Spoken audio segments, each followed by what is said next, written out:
伫咧10年前8月初8，迄个中度的风台莫拉克，是甲台湾取缔甲真正力，是台湾半世纪以来上界严重的水灾。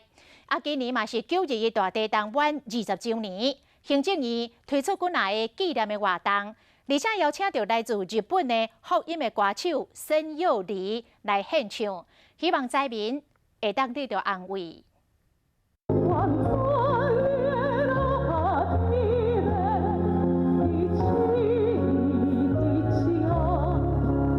伊这优雅演唱台语的诗歌，腔调无标准，不过声誉十足。来自日本的申幼梨，1997年开始，每当拢会造访台湾。921大地震发生的事，伊嘛侵入玻璃灾区。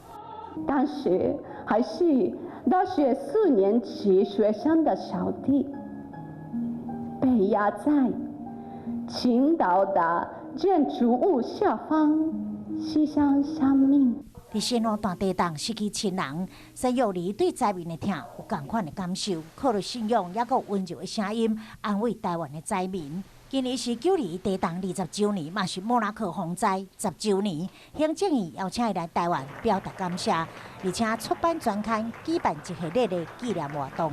我们没有办法去阻挡地震的发生，没有办法去阻挡台风的侵袭，但 我们可以让灾害减到最低。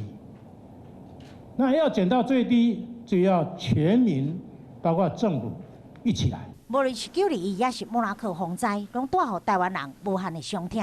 不过回顾过去，展望未来，持续加强防灾意识，绝对是面对极端气候上基本的课题。